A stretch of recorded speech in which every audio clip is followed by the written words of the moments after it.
Welcome to the channel.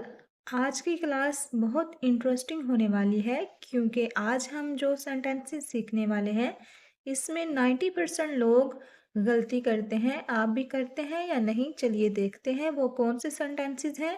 हमारा पहला sentence है ही इज़ गोन। यहाँ पे इज़ के साथ वर्ब की थर्ड फॉर्म का यूज़ हुआ है और ही हैज़ गोन, यहाँ भी वर्ब की थर्ड फॉर्म के साथ हैज़ का यूज़ हुआ है। तो हैज़ के साथ भी वर्ब की थर्ड फॉर्म है, तो कौन सा सेंटेंस सही है? क्या दोनों सेंटेंसेस सही हैं? इसी तरह से ही इज़ ब्रोकन, यहाँ भी ब्रेक की थर्ड फॉर्म आ रही है ब्रोकन, और हैज़ के साथ भी यहाँ पे ब्रोकन यूज़ हुआ है, यानी कि ही हैज़ ब्रोकन, यहाँ भी वर्ब की थर्ड फॉर्म आ रही है। यानी इज़ के साथ भी वर्ब की थर्ड फॉर्म है और हैज़ के साथ भी वर्ब की थर्ड फॉर्म है। तो कौन सा सेंटेंस सही है या फिर दोनों सही हैं? अगर दोनों सही हैं तो दोनों का मतलब क्या है? इन सेंटेंसेस में बहुत से स्टूडेंट्स कंफ्यूज हो जाते हैं कि इनका मतलब क्या होता है। देखिए, पहले इसके साथ वर्ब की थर्ड फॉर्म को समझ लेते हैं। तो ऐसे सेंटेंसेस को बनाया जाता है subject plus is am are, verb की third form as a adjective. इसमें जो वर्ब की थर्ड फॉर्म यूज हुई है सबसे पहले उसे समझते हैं। देखिए, यहाँ पे वर्ब की third form as a adjective use हुई है। एडजेक्टिव यानी जब हम किसी की खुसूसियत या हालत की बात करते हैं, यानी कि किसी की कंडीशन के बारे में बताना हो, हम एडजेक्टिव का यूज़ करते हैं। तो यहाँ पे वर्ब की third form as a action use नहीं हुई, यानी ये वर्ब काम नहीं है, ये स्टेट के तौर पे यूज़ हुआ है। जैसे कि देखिए, एग्जाम्पल से समझते हैं, अच्छे से समझ में आ जाएगा। ही इज़ गोन मतलब वो चला गया। यहाँ पे इसकी प्रेजेंट सिचुएशन की बात की जा रही है, यानी यहाँ पे इस शख्स की स्टेट की बात हो रही है। इस वजह से यहाँ पे इज एम आर के साथ वर्ब की थर्ड फॉर्म का यूज़ हुआ है, यानी वो चला गया। ये इसकी सिचुएशन है, प्रेजेंट सिचुएशन, करंट सिचुएशन या कंडीशन या स्टेट कह लें। As a state gone use हुआ है कंडीशन बताने के लिए। यहाँ पे एज अ वर्ब गोन का यूज नहीं हुआ है, यानी कि वो अब यहाँ पे नहीं है, उसकी स्टेट चेंज हो गई है, वो अब चला गया है।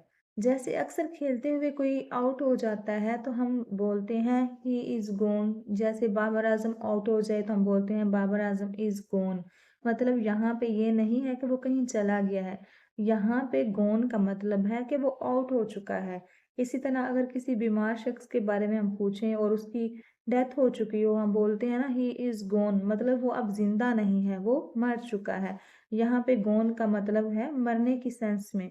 मीन्स जब स्टेट चेंज होती है तो हम गोन का यूज़ करते हैं इस के साथ, यानी हम इस के साथ वर्ब की थर्ड फॉर्म का यूज़ करते हैं। इसी तरह मज़ीद एग्जाम्पल से समझते हैं ताकि आपको अच्छे से क्लियर हो जाए। जैसे दुकान बंद है, द शॉप इज क्लोज्ड, यहाँ पे भी देखें इसके साथ वर्ब की थर्ड फॉर्म यूज हुई है एज अ एडजेक्टिव। तो यहाँ पे क्लोज्ड का यूज स्टेट को शो करने के लिए हुआ है। इसी तरह दरवाज़ा बंद है, द डोर इज लॉक्ड या फिर द डोर इज क्लोज्ड, यहाँ भी वर्ब की थर्ड फॉर्म का यूज हुआ है एज अ एडजेक्टिव। मेरा फोन बंद है, my phone is switched off, यहाँ भी वर्ब की थर्ड फॉर्म का यूज हुआ है एज अ एडजेक्टिव, यानी कि प्रेजेंट कंडीशन बताने के लिए। इसी तरह अक्सर हम बोलते हैं ना कि मैं थका हुआ हूँ, तो हम बोलते हैं आई एम टायर्ड।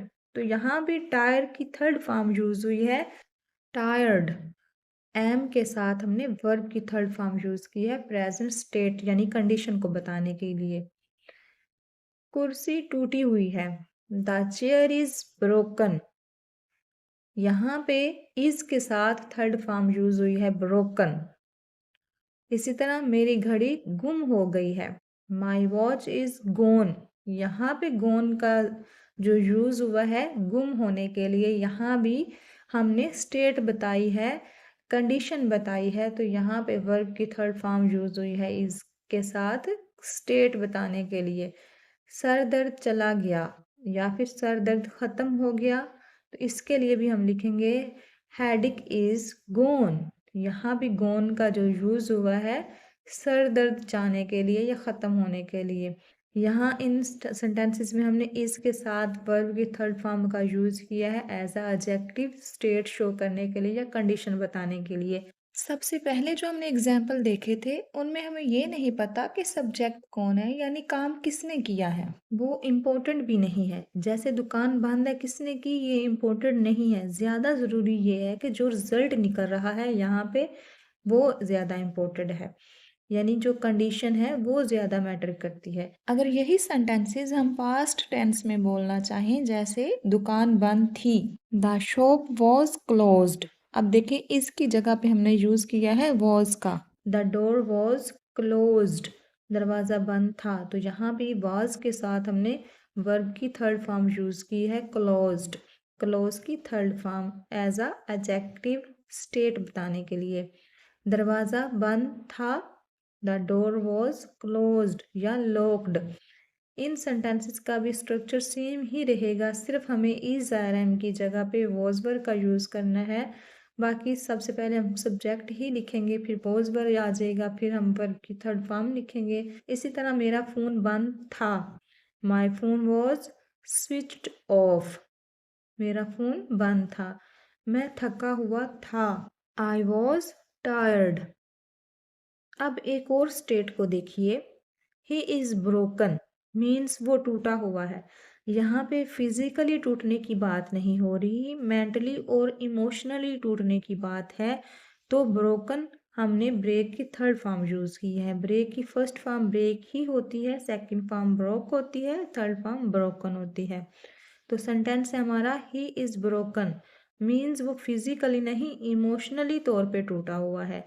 इस स्टेट में भी सेम स्ट्रक्चर यूज होगा, यानी सबसे पहले हम लिखेंगे सब्जेक्ट, उसके बाद इज आर एम प्लस हम वर्ब की थर्ड फॉर्म का यूज करेंगे एज अ एडजेक्टिव। जैसे नाकामी के बाद वो अंदर से टूट गया है, after the failure he is broken. देखिए अब इसके साथ फिर से ब्रोकन का यूज हुआ है वर्ब की थर्ड फॉर्म का इसके साथ। तो यहाँ पे हम कंडीशन स्टेट बताने के लिए हम वर्ब की थर्ड फॉर्म का यूज कर रहे हैं। यहाँ पे वर्ब की थर्ड फॉर्म का मतलब एक्शन बताना नहीं है, स्टेट को बताना है, स्टेट को शो करना है। इमोशनल स्टेट्स की कुछ मज़ीद एग्जाम्पल देखते हैं। वो उलझन में है, ही इज़ कन्फ्यूज्ड। अब देखें इसके साथ फिर हमने वर्ब की थर्ड फॉर्म यूज़ की है स्टेट बताने के लिए।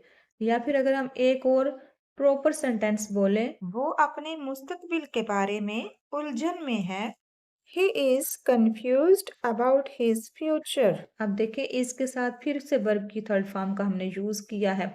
तो यहाँ पे वर्ब की third form as a action show नहीं कर रहे हम। यहाँ पे वर्ब की थर्ड फॉर्म का मतलब एक्शन बताना नहीं है, यहाँ पे स्टेट बताना है। वो मायूस है, she is disappointed, she is disappointed. वो खबर सुनकर सदमे में है, she is shocked to hear the news.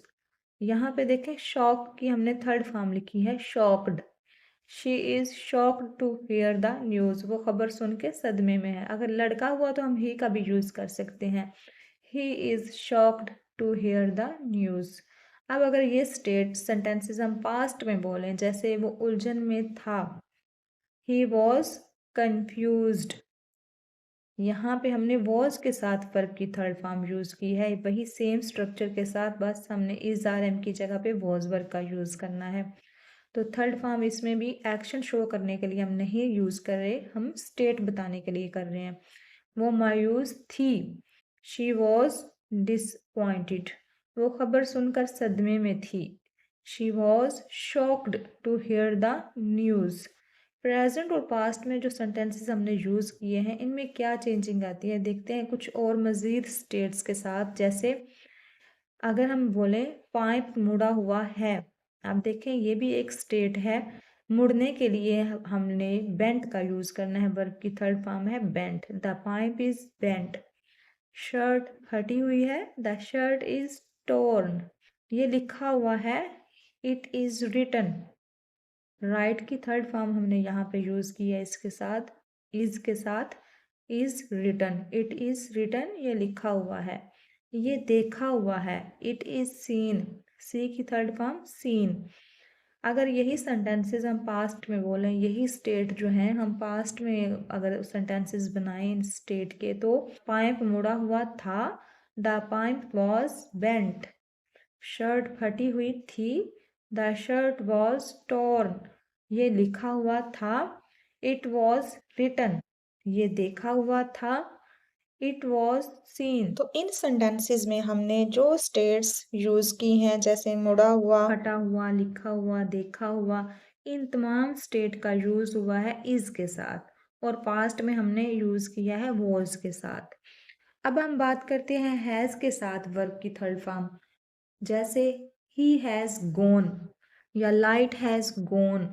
तो प्रेजेंट परफेक्ट में हम ऐसे सेंटेंसेस बनाते हैं। प्रेजेंट परफेक्ट का स्ट्रक्चर होता है, सबसे पहले हम लिखते हैं सब्जेक्ट, उसके बाद हैज या फिर हैव का यूज होता है। हैज का यूज हम करते हैं सिंगुलर सब्जेक्ट के साथ। हैव का यूज हम करते हैं दो या दो से ज्यादा लोगों की बात होती है जब, जैसे आई, वी, यू, दे।